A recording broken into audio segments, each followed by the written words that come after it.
This video is brought to you today by Ghost Tags. This is my own company that I started because I wanted a glow-in-the-dark AirTag case. These things are awesome. You can stick them on your backpack, on your dog's collar, and you will be able to find it at night. We've got two colors, blue and green. They've got great reviews. Go check them out. Links to them down below. Now on to the video. Hey guys, what's up? I'm Slim and you're watching Slimithy TV. In this video, let's quickly go over some of the top tips for keeping your battery on your iPhone safe during the winter. So I get this question all the time. How do I keep my battery health at 100%? We get questions all the time. So let's go ahead and dig into this. So right now it's wintertime in the US. A lot of the states are in kind of a colder climate. So let's talk about what you can do to preserve your battery health, battery life on your iPhone 16 Pro during this winter season. The first question everyone's got is, does cold hurt the battery? And the answer is yes, but not as bad as heat. You see, when you go outside and it's super cold out, let's say it's 20 degrees Fahrenheit, way below freezing, and you're out there shoveling or something, and you pull out your phone and it's super, super cold, you might notice your battery actually drops quite a bit. So instead of it being 74%, it might drop down to like 60% within a couple minutes of use. The reason for this is actually because of the chemistry inside of your battery. If you're in the cold, your battery life is going to drop quickly. However, this is not usually permanent damage. If you go back inside, warm up a little bit, your battery is actually going to go back to normal temperature and will operate normally. So you don't have to worry about permanent damage, from just going outside, shoveling some snow, using your phone. Even if you notice it drop quicker, your phone might even die while you're out there. And when you come back in, plug it in, it's going to go back to normal. Heat, on the other hand, is the complete opposite. If you go out to the beach and you're just laying out on the beach, you got your phone sitting like this on the beach towel, it's just getting hit with sun rays, that is going to permanently damage your phone's battery. In fact, it will not be able to hold nearly as much of a charge. Even if you bring it back into the AC room, after an hour on the beach, your phone battery is actually going to be permanently damaged from that extra heat from the sun. So just keep that in mind. You want to keep it cool in the summer, and in the wintertime, if it gets a little colder here and there, it's not a big deal. Now, the next tip you're going to want to do, you're going to want to go into settings, scroll down till you see battery, click on that. First, check your battery health. Make sure it's normal. If it's lower than normal, go get your battery serviced, get a new battery from the Apple Store. It's only like $100. You're going to want to turn on battery percentage so you can see what you're at. Because if you don't have this on, it'll just be kind of a vague estimate.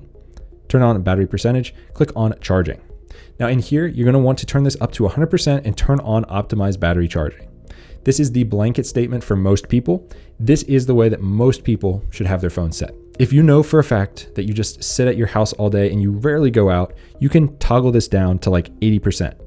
What this means is that your phone is only going to charge up to 80%. It will never go to 100% charge. Overnight, whatever you do, it's not going to do it. Me personally, I like to use 100% of my phone battery because I paid for 100% of my phone. So I'm going to go ahead and stick it back up to 100%, and I'm going to choose set limit to 100. Now, when I do that, I want to make sure optimized battery charging is on. This means if I plug in my phone overnight, it's only going to go up to 80% until right before I wake up, then it'll go up to 100. So it's not sitting at 100 all night. So do this, make sure this is set. I turn off clean energy charging. Take a look at your battery charts down here. In the wintertime, you might actually not notice your phone heating up quite as much, but if there is a runaway application that is just causing tons of battery drain, you're going to want to know about it. So you might not notice the battery drain quite as often in the wintertime as you would in the summer if one of these apps is using too much. Now, the way to actually figure out if one of these is a runaway app is you're going to want to take a look at the activity and then click on show activity. This is going to switch it to show the minutes and hours that this app has been used. They should be equal relatively. So 1 hour, 15 minutes on screen, and it shows 1 hour, 15 right here. iMessage actually used 17 on screen, 2 in the background for a total of 19. That's normal because I was sending a big video and I closed the app. So I know that it was working for an extra 2 minutes there. Now Eufy here, this does not look normal. 7 minutes on screen and 18 in the background for a total of 25. That's not normal. So what I would want to do here is either kill the app by just swiping up and killing all my apps, or reboot the phone. In this case, I know for a fact that I killed that app because I always kill all my apps after I use them.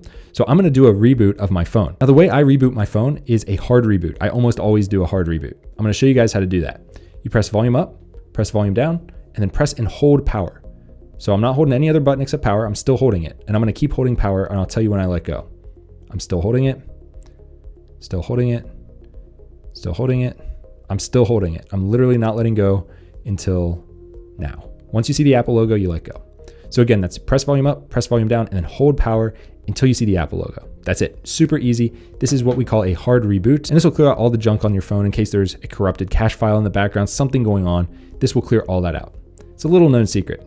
Actually, I don't think I've seen any other YouTuber mentioned this before, so keep that in mind. If you have a weird issue with your phone and you do a normal reboot where you slide the power off and you still have it after you power it back on, try a hard reboot. 99% of the time it'll fix it and it'll save you a trip to the Apple store. Because guess what? I can almost guarantee you the geniuses in the back are going to try that first, a hard reboot, and it will most likely fix it. So it'll save you some time. Now you guys know. Now, the next little tip is to actually use a case. Now, here's the reason I say this. In the wintertime, a case can actually hold a little extra heat closer to your phone to keep it at normal operating temperatures longer if you're going to be outside.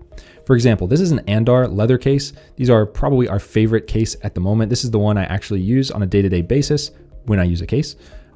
I'd say 10 months of the year I don't use a case, but the other 2 I do. And it's almost always an Andar case. They feel great. Now, when you put on one of these cases, it's a lightweight case, but the fact that it's got that microfiber on the inside and leather on the outside is going to hold in some of the extra heat. And this way, when you go outside, you're shoveling, you pull out your phone is not going to be immediately blasted with cold air.